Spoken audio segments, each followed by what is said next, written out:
This episode of Destructoid is brought to you by Jackthreads. Coming up on Destructoid, Nintendo 3DS has a hardware model on the way, Dawnguard has an official release date, and Mass Effect 3 is finally giving you its extended cut. Plus, we are announcing the winners of our Lollipop Chainsaw contest right now on Destructoid Live.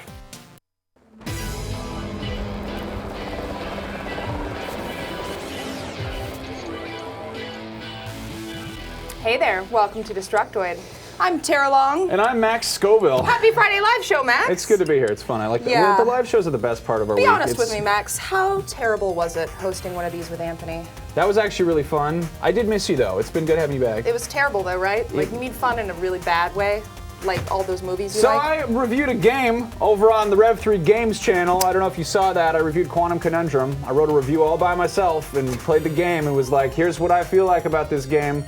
And it's good. You should, both the review and the game, you should go watch it. That's over on Rev3 Games. That's youtube.com/Rev3Games. Just go read that or watch that. And Give then me the TLDR. Is it worth playing? Yeah, totally, absolutely. All right. It's not quite as charming as Portal, but it's definitely as engaging. And I don't know, it's $15 on Steam right now. Destructoid.com actually gave it a 10, which is crazy. I don't know if I agree with that, just because I don't think anything should be a 10. But anyway. We've actually got a really good show today. We've got a lot of things to talk about. And I mean, honestly, we've had some stupidly boring, slow news days in like the post-E3 kind of wake. So we're actually going to talk about some good shit right now. Let's see. There's the 3DS XL. Right, Nintendo made their shit bigger. There's also a new Super Smash Bros. On the way. And we are going to be announcing our winners of the Lollipop Chainsaw contest in the second half of the show. But before we get started, we have an urgent warning. The latest Fez update will probably kill you. Or at least it might corrupt your save file. A Fez title update went live this morning with a bunch of bug fixes, but it actually added a much worse, potentially save corrupting bug. And Polytron is aware of it and working to fix it, but in the meantime, don't download the update. I bet this is just some crazy augmented reality thing that Phil Fish is doing. I heard there's a chance it could make your Xbox explode. Yeah, I heard it might turn your Xbox pink, like it's for girls. How terrible would that be? I like that. Yeah, right? On a much more pleasant note, 360 Skyrim players can start making preparations for the arrival of Dawnguard. It's been rumored since E3, but Bethesda's Vampire Lord of PR, Pete Hines, officially confirmed via Twitter that the game's first DLC expansion will be hitting Xbox Live on Tuesday. Unfortunately, that is only for the English version. He went on to say that the FIGs, or French, Italian, German, Spanish, it's like a racial slur for like a whole bunch of different people at once. The FIGs. Anyway, their version of update 1.6 is going to be arriving next week, but the FIGs version of Dawnguard won't be coming until mid-July. And sadly, he went on to say that there's no current timetable for PS3 or PC release. So there you have it. I'm actually going to be out of the office. I'm taking Monday and Tuesday off. Go on a little vacation. That's what I'm doing. But Anthony and Tara will be covering it, no doubt. And what kind of video coverage do you guys want to see? I mean, obviously a Skyrim DLC thing is going to be a big deal, so there's a lot to talk about. But do you want to hear about the crossbows, or the skeleton horses, or the underwater dragons? You should let us know in the comments and or the chat if you are watching this live, and we will do what you say because you are vampire lords. See what the people in the chat are saying. Yeah, we can do that. Why don't you? I'm gonna start talking about things. Tell us a story, Tara. I don't know about you guys, but if I could name one thing that was wrong with this year's E3, it was the lack of Nintendo press conferences. What the hell? Yeah, they only had how many? 3? Well, something like that. How many have they had this enough. Not nearly enough. And fortunately, they've realized what gamers want. They've made up for it by hosting daily press conferences in which Satoru Iwata holds various objects up and then cries about his feelings for 2 hours. I saw him do it once. It was really depressing. Just kidding. They're making the 3DS screen bigger. Was that really a shock? I don't think so.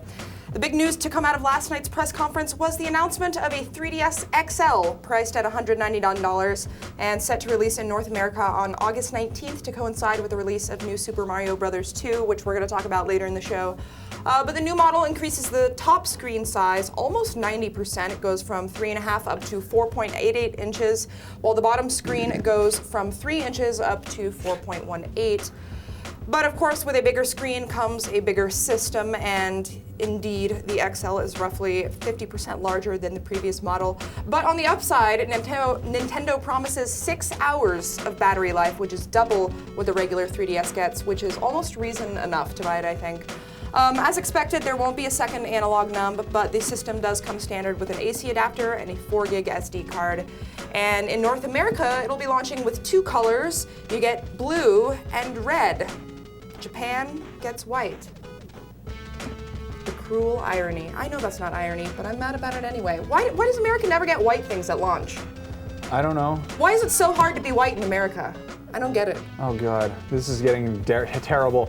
Anyway, tell us about the Mass Effects. Let's talk about some other angriness or the crazy things. Anyway, normally I'm happy to be involved in the gaming community, but if there was one part of the last year that made me wish that I wasn't, it was the Mass Effect 3 ending debacle. And if you were fortunate enough to miss it, the ending of Mass Effect 3, which came out in March, really sucked, and without spoiling anything, Don't spoil it. It was abrupt and half-baked, and no matter how you played the game, you basically got the same ending. The game up until the ending was great, but the ending part just really got to people, apparently, and it turned into a giant, revolting fucking shitstorm of internet temper tantrum, nerd rage, hissy fit. Petitions were formed, fundraisers were held to draw attention to the cause. EA was voted the worst company in America. Somebody sent like $1,000 worth of cupcakes to BioWare's offices, all in an attempt to get the studio to do something about the ending. BioWare promised that they would be addressing it this summer, and now we know for sure. Next week, we'll see the release of free DLC that will answer all the questions about the fate of Commander Shepard and the rest of the Normandy's crew. Earth-shaking. This is, of course, a free update that is coming to Mass Effect 3, so you have to own Mass Effect 3. If you shattered your disc out of rage, it probably won't work anymore. They're calling it the Extended Cut, and it will include a whopping 1.9 gigabytes of new content. According to BioWare, this DLC will expand on the endings through additional scenes and epilogue sequences and provide more of the answers and closure that players have been asking for. It gives a sense of what the future holds as a result of the decisions made throughout the series, and it shows greater detail in the successes or failures based on how players achieve their endings. God, that's creepy. Yeah, anyway. The update is coming to PC, PS3, and 360 on June 26th in North America and July 4th to Europe. I'm so glad I'm not going to be here on Tuesday. I'm so glad I get to talk about this. I'm just going to hide from the internet. I don't know. People called me mean names. They got mad at me for just being like, "Whoa, hold on, let's calm down, guys. It's a video game." And they were like, and their defense, we called them names too. They called me a BioWare community manager. What? Yeah, I remember in the comments when I was arguing, I was like, guys, it's just a video game, like, chill out. And they were like, this comment has been voted down too much, you can't even see it. And they called me like a BioWare community manager just because I was trying to not be like a crazy raving lunatic. That's obscene. Anyway. Speaking of crazy raving lunatics, how's those Diablo 3 kids doing? Blizzard Entertainment, or the People's Developer, as they are known by absolutely no one, has made yet more strides in their never-ending quest to rid Diablo 3 of internet crime. This time they've introduced a fun new form of DRM that subjects new users to a 72-hour verification period in which they're restricted from doing pretty much everything in the game except, the clicking on monsters, which I guess is like most of it anyway. Bear in mind, this is only happening for the digital version of the game, so if you plan on picking up a retail copy, you won't be affected. But for the rest of you unverified digital purchasers, which is what Blizzard is calling you, here's a list of things you will be restricted from doing for the first 72 hours of playing. No public game access. No auction house, real money or gold. No trading or dropping items for other players to receive. No chatting in any public or game channels. No attaching custom messages to friend requests. That one is particularly offensive. And last but not least, no global play. So essentially, it's like being grounded for 3 days. Blizzard is basically telling us, you can't go to Sandy's party Saturday night, but you can sneak her and 2 of her friends over after your parents go to sleep. That's completely I don't really see that. sensical. I don't see anything going. There's slumber parties. I don't know. Not a big partier. That is pretty funny. I don't do slumber parties much, but no, Yeah. that's just weird. That's silly. I mean, yeah. No one likes rules. No one. Fuck rules. Rules are dumb. We're Guys, such rebels. We're like wild little firecrackers. Let's do you some and I, petty Max. crimes later. Anyway, don't do crimes, guys. I'm just kidding. You're welcome. As you guys can see by my shirt, I'm a huge fan of Metal Gear Solid. So I was very happy to hear the news that Metal Gear Solid 5 is confirmed as a thing that is in the works by Hideo Kojima. This news spread across the internet on Wednesday evening, just as Tara and I had finished shooting the show. I think I literally came back from my desk and saw the announcement on Twitter, which was great. What do we know so far? Well, not much. Kojima talked to IG Magazine and revealed a few details. There will be more infiltration, espionage, and convincing people to do you a favor, like in the last Metal Gear Solid. I like the idea of social interactions in Deus Ex Human Revolution. I don't remember the part with favors. Obviously, Metal Gear Rising Revengeance is right around the corner, so that was brought up. Kojima explained that Rising never pretended to be Metal Gear Solid, and that it's not a game about Solid Snake, claiming that the Platinum Games hack and slash is a spin-off that tries something different. That's what I've been saying too. God, it's like me and Kojima, we just totally understand each other. It's like you're a game journalist or something. Yeah, anyway. Kojima stated that we haven't seen the last of Solid Snake, despite the fact that he wanted Snake to die at the end of Guns of the Patriots. As far as the technical end of things, it is confirmed that Metal Gear Solid 5 will be running on the Fox engine, though none of the Fox engine stuff shown off so far has anything to do with the project, apparently. This was like what was on Kojima's computer during the Konami press conference. He's like, yeah, I'm just, just rendering like a horse adventure.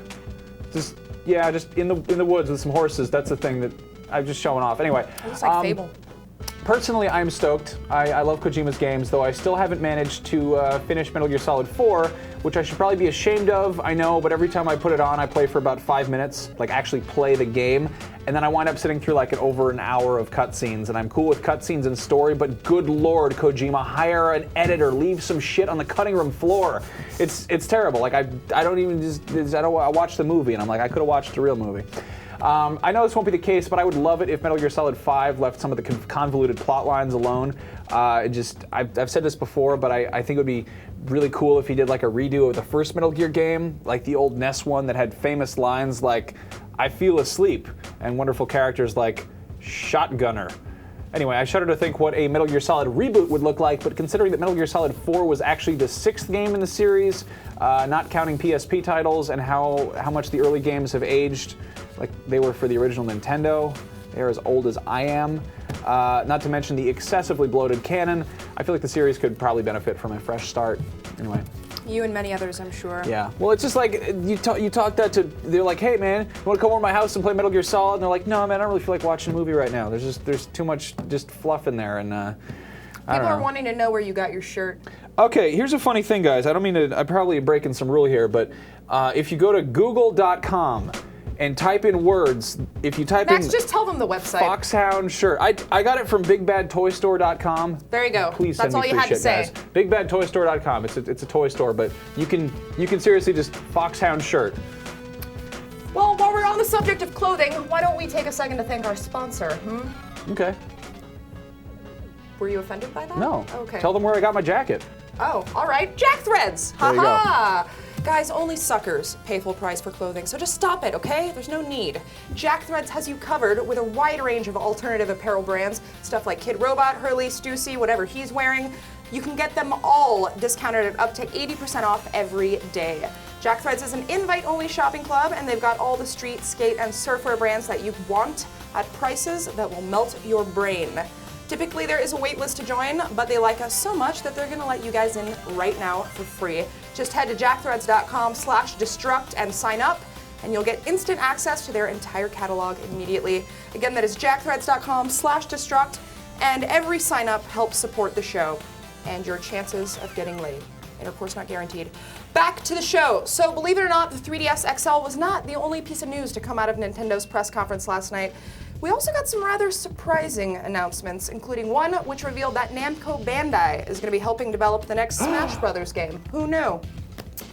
Yeah, this was kind of out of left field. They haven't divulged the exact nature of their involvement yet, but we do know that they're going to be teaming up with the series' creator, Masahiro Sakurai, and his studio project Sora. They're going to be developing the game for both the Wii U and the 3DS. And of course, there'll be some familiar faces from Namco working on the project as well, including the whole dev team behind Tekken, the art and sound director from the Soul Calibur series, and a few other people whose names I can't pronounce. So yeah, there you have it. If you're a Super Smash Brothers fan, you have every right to be excited about this, and I can't stop you, no matter how much I want to. That's gonna be weird, because I mean, it's like just Namco Bandai. They already have all the fighting games. It's just, I mean, they just got all these characters they're gonna throw in. I mean, they just like with Tekken, they didn't even like they just start throwing in animals. Yeah. They're not even making up characters anymore. They're like, this is like a bear. and a guy made out of wood. Just, Yeah. The bears. Just I think why it was not? important that they announced it now after like the whole PlayStation Battle Royale thing kind of taking over E3. No, that's Not taking over a- E3, but like. It's a good bit. Yeah, they actually showed off a bunch more games during the presentation. Nintendo did, albeit they were ones we already knew existed. Notably, Nintendo confirmed that Pokemon Black and White 2 would be arriving to U.S. shores this fall for the DS. Just in big boats shaped like Laprases. They're going to come up in big crates. We already talked about how it's the first direct sequel in the Pokemon series, thus the number 2 in it. But it's perhaps even more strange that it's being designed for the DS. It's not for the 3DS. Obviously, more people have DSs. It's been around longer, so that would make sense. You know, parents don't want to buy their kids a new thing. But you know, this not in 3D. I don't know. In addition to the 3DS's in addition, the 3DS's first Professor Layton game, Professor Layton and the Miracle Mask, was actually confirmed for a North American release that'll be hitting sometime also around November, which is great because there's that massive drought of games in November. There are just no games that are coming out in November because it's, you know, people don't buy games before the holidays anymore. It's just not a thing that happens. That was sarcasm, guys. Now, finally, Nintendo released a demo for Kingdom Hearts Dream Drop Distance. The game won't be out until the end of July, but you can go and download the demo right now from the eShop. So if you Fuck this show, I'm gonna download that demo. Yeah, that's great. So if you have a 3DS and you want something to do this weekend, you can just turn on the lights and just lay back and just take a trip down the Dream Drop Distance of your demo downloads on your Nintendo DS. Stop it. Too many Ds. Yeah, no, too many Ds. Too many Ds. Too many Ds. You gonna say it? That's what he said. Thank you. Ooh, okay. So, with all the excitement of whatever he just said, there was one controversial announcement to come out of last night's press conference, and that is Nintendo's inclusion of paid DLC for New Super Mario Bros. 2. This is, of course, the 3DS game that's coming out August 19th.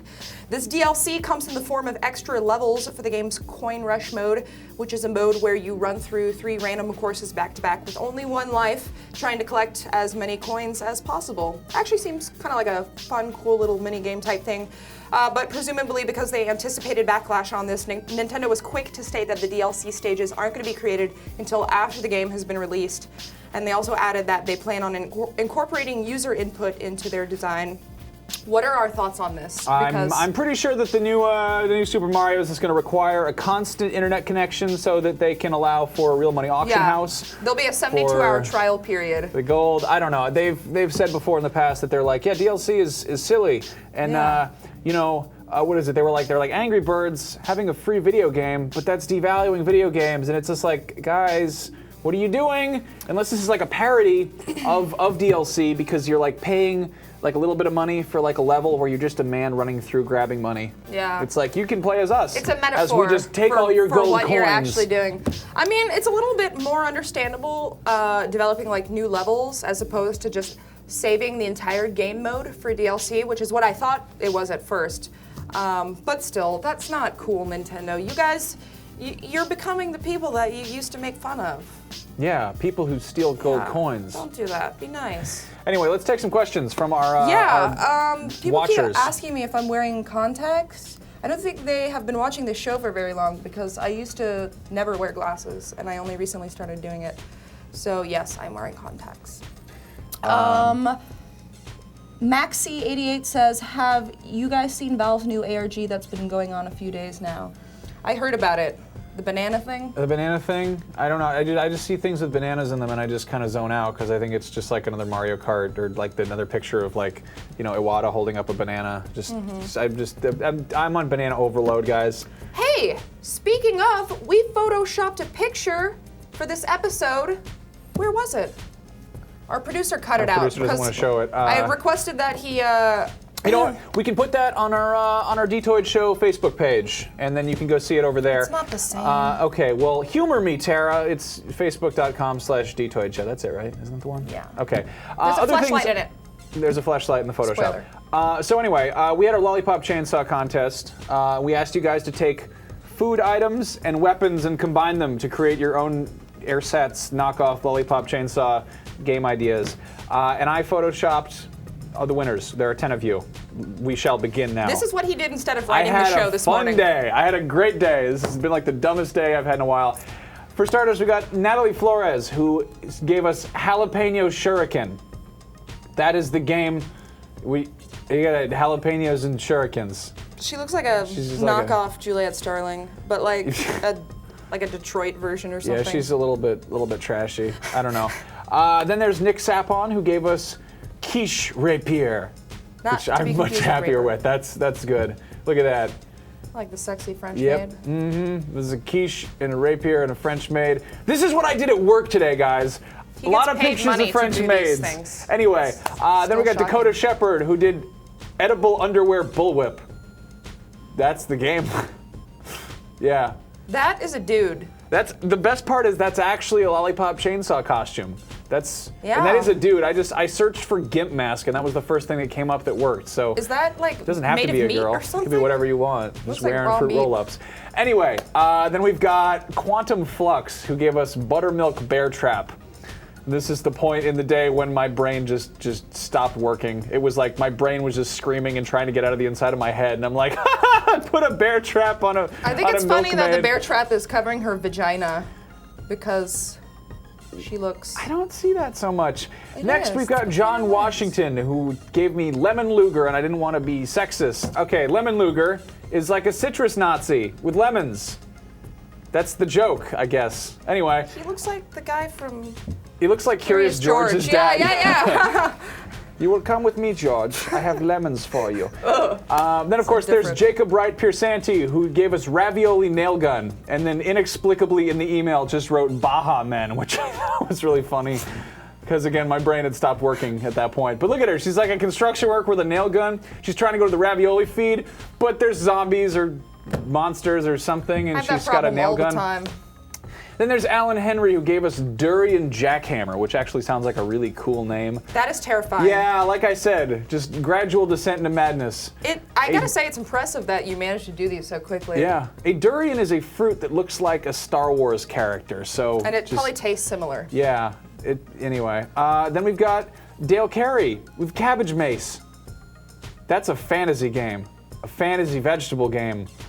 She goes, eat your vegetables, and then she hits him with the next one is John Praw, who gave us Beefcake Pork Sword, and then just wrote, you're welcome. I like this one. Yeah. And if anyone's doubting the legitimacy of the pork sword, that is actually a picture of a ham that I stretched out and then pixelated. So there is actually pork pixels in there somewhere. Oh, nice Christmas ham. Finally, Edwin Santos gave us Activia Yogurt Toilet Plunger. That's right, guys. Jamie Lee Curtis is here, and she's going to clean out your pipes. All of them. It's funny because she looks constipated in that picture, actually. She looks crazed. She looks like she's at the bottom of a well holding up a spoon. And just she looks like my dad. Ah! Yeah. Anyway, so that's what I did today.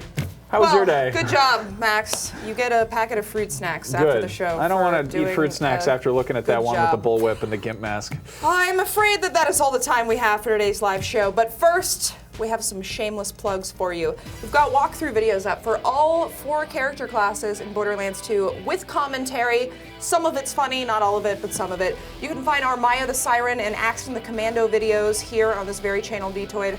And you can also see our walkthroughs for Salvador the Gunzerker and Zero the Assassin. Those are over on our Rev3 Games channel. What else happened in video games this week that you did? Well, I told you guys about Quantum Conundrum. Go watch that, please. All right, very exciting. I'm going to go watch that right now. We're going to be back in the studio on Monday with Anthony filling in while Max is on his annual Caribbean sex tour. So have a great weekend. Be safe, and remember to always use protection. That advice is for you, my friend. Hey, man, it's research for my Fantasy Sex Beach Island Kickstarter game idea. It's dirty down there. Yeah, I'll bring my Glock.